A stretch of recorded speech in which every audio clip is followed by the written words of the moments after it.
medzi lokality, ktoré sa stali stredobodom záujmu o folklór v celom komplexe tradičnej kultúry. Prostredníctvom krátkodobých výskumov boli zdokumentované aj prejavy tanečného folklóru.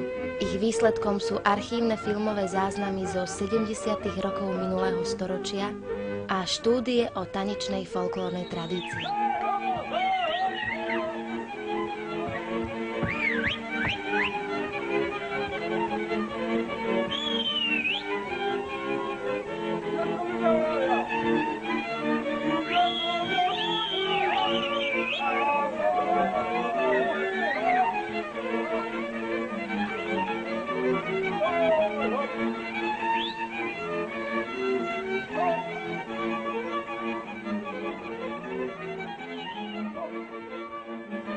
O rozvoj tanečnej kultúry sa v nemalej miere zaslúžili folklórne slávnosti Podpoľanov, ktoré sa konajú od roku 1966.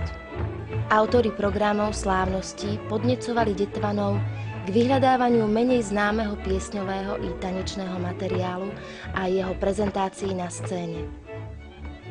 Aj vďaka pôsobeniu folklórnych kolektívov Ratolesť, Detva a Podpoľanec vyrastali v Detve nielen jedineční muzikanti, ale aj výborní speváci a tanečníci.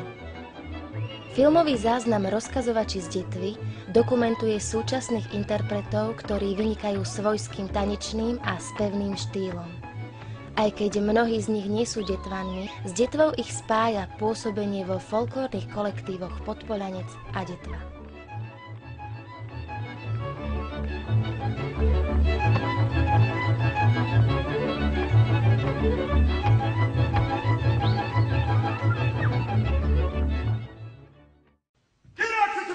Tancovať. Keď chcete za komúči chvíľku dať, keď chcete, poďte, budete ma mať.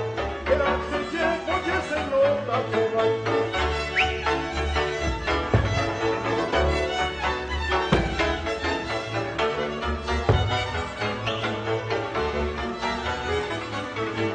Ona išla, chcela se mnou tancovať.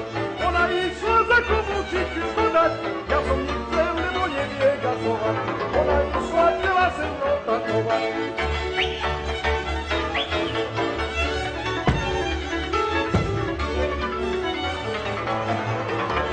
Jedenáctke devčence, oni pokúpili učence, vedeli na nej oráči, nevedeli na nej voláči.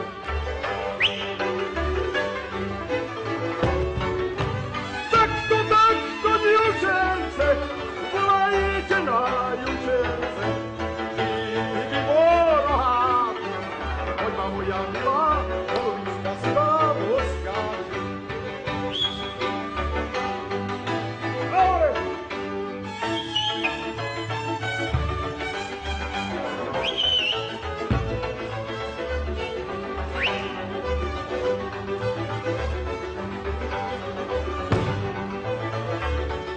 Jože si vie, môj krivie!